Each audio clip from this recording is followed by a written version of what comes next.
It's a well-known fact that homosexuality was widely accepted in ancient Rome, but did you know that the concept of gay concubines was also prevalent in their society?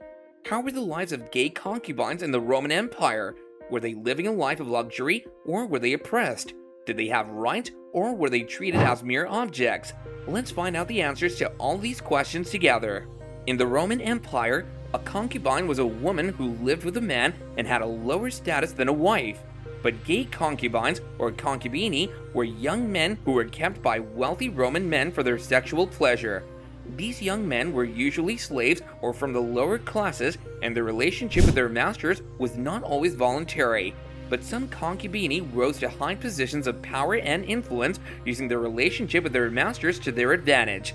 The relationship between a concubinus and his master was often complicated. The master had complete control over his concubinus, but at the same time, he was expected to protect and provide for him. Some wealthy Romans considered having a concubinus as a sign of prestige and would often compete to have the most beautiful and intelligent one. The concubinus was expected to be well educated and skilled in various areas such as literature, music, and art. This led to the creation of schools where young men could be trained to become concubini. The relationship between a concubinus and his master was not always based on sexual attraction. Some masters would take on a concubinus for a companionship and intellectual conservation. The concubinus would serve as a confidant, a friend, and sometimes even as an advisor. Interestingly, gay concubinage was also prevalent among the royal military. It was a way for soldiers to form close bonds with each other, and some historians believe that these relationships played a crucial role in the strength and unity of the Roman army. The bond between soldiers and their concubini was often seen as a way to strengthen the military's morale and cohesion. Soldiers who fought against their concubini were often more loyal and courageous on the battlefield. But as with any other form of homosexuality in the Roman army, gay concubinage was not without its dangers. Roman society was patriarchal, and any man who took on a passive role in a sexual relationship was considered weak and effeminate. Despite the social acceptance of homosexuality in ancient Rome, there were still laws that could be used to punish those who engage in same-sex relationships.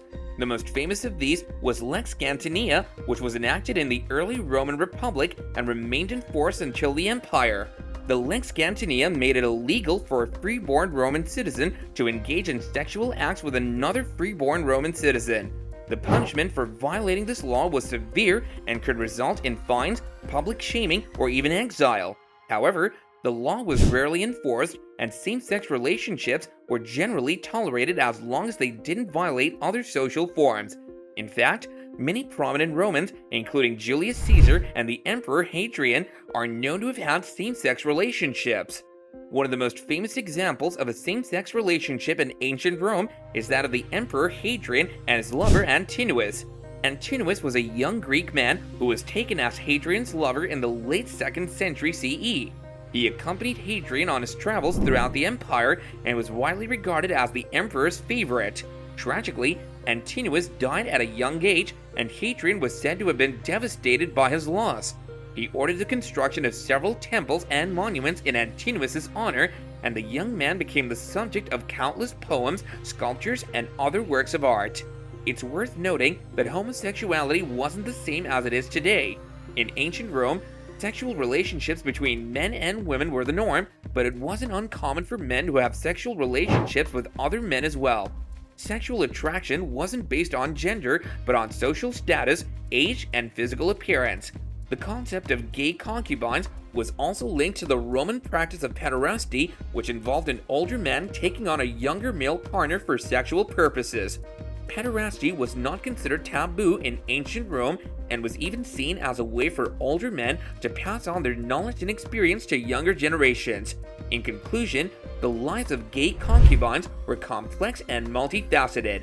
While some concubini were able to rise to positions of power and influence, others were treated as mere objects and subject to exploitation and abuse.